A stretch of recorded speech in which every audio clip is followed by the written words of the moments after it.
Hi everyone, this is Joyce. Welcome to the ISLE exhibition in Shenzhen.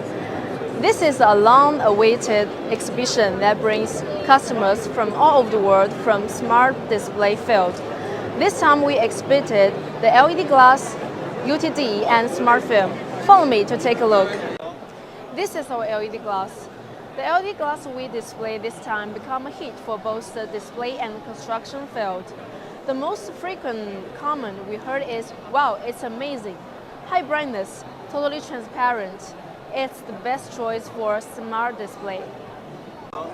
This is our UTD.